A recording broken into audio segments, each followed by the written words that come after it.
Hello and welcome to Asian Petrolhead. Today we are out in Songdo, which is about hour drive southwest from Seoul, to attend the world premiere of 4th generation Ssangyong Korando. And before we begin, please support us by subscribing to our channel.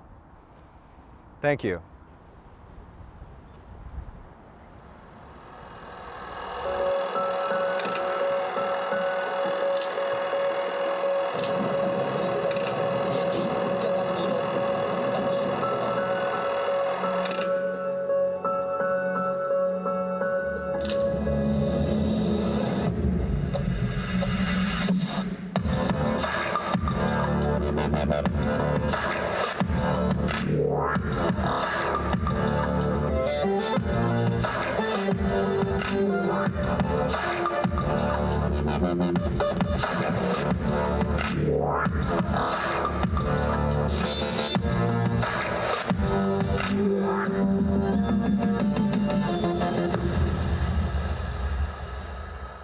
If you're not familiar with Ssangyong, it is Korean automobile manufacturer specializing in making SUVs.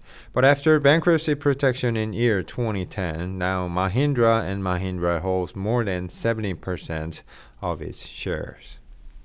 So let's get back to the Korando. So this is actually the 4th generation from Ssangyong, and the last generation looked like this. And I'm very curious, have you seen the last generation in your neighborhood? I'm very curious. Let me know in the comments section. I personally think Ssangyong did a great job improving the exterior. I don't know, the last generation looked a little bit tall and out of balance, but this one seems to be more wide and stable. I like it. There's LED DRL and turn signal and stacked LEDs. Only the top trim comes with full LED system, and this line starts over here, carries all the way to the end. I think they got the design cue from its big brother, Tivoli Rexton. And if you haven't noticed, this is what the Ssangyong's corporate logo looks like. Let's take a look at the powertrain just for a second. This guy has Euro 6 1.6 liter diesel, producing total 136 horsepower, and it's made it to 6-speed automatic from Japanese supplier called Aisin, which is known for its smooth shifting and durability. Hope to show you how well this guy drives on the road soon in the future.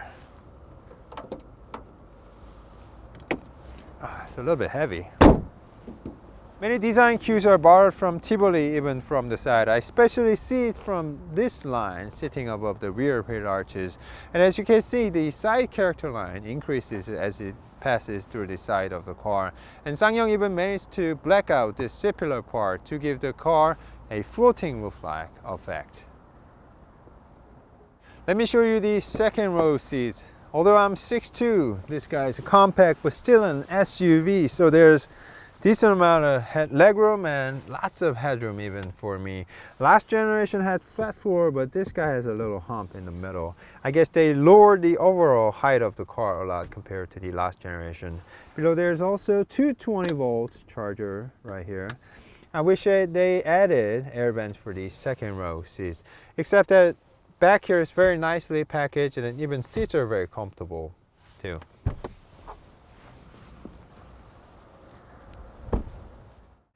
As I enter the cabin, I'm welcomed by two large screens, 10.25 and 9-inch screens. Usually over 10-inch screens are only used as infotainment screen, but Ssangyong just stuck it in as gauge cluster, and because it is digital gauge cluster, you can choose between 4 different themes.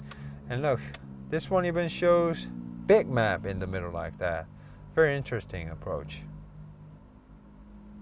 To the right, there's 9-inch infotainment screen. Here's the volume control, and these seems to be touch-sensitive controls. And the screen also provides touching, so it's convenient to use.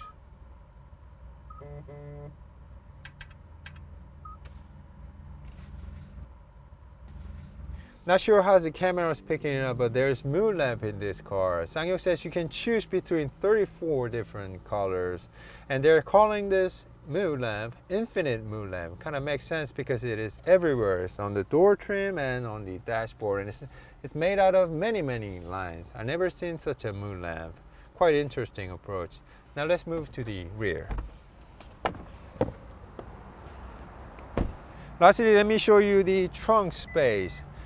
Ssangyong is claiming this SUV has biggest trunk space in its class, and with 551 liter of space, and it does look quite big in person for a compact SUV segment. And I even saw Ssangyong's introduction video where they managed to put 4 golf bags and 4 Boston bags without folding the second row seats. So there's plenty of space, and there's even hidden storage where you can hide your messy stuff, or you can use this as cover as a divider, like right here, or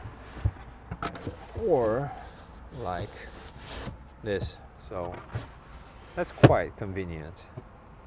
So, and this is what the rear design looks like. There's the LED combination tail lamp, and this is for the turn signal, back up, and this reflector. There's the exhaust pipe on the right side. Today we showed you briefly the 2020 Ssangyong Korando. It seems like a proper competitor against Hyundai Tucson and Kia Sportage. Thank you guys so much for watching, and we'll be back with more car reviews. And please do subscribe to our channel before leaving. Thank you.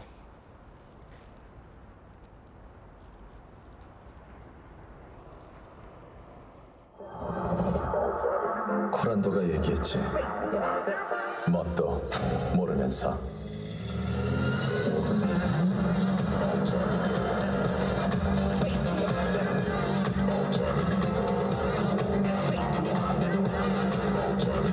앞서가는 것이 멋이다.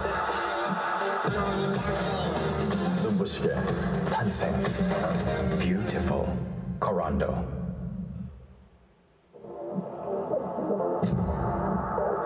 코란도가 얘기했지. 멋은 타고나는 거야.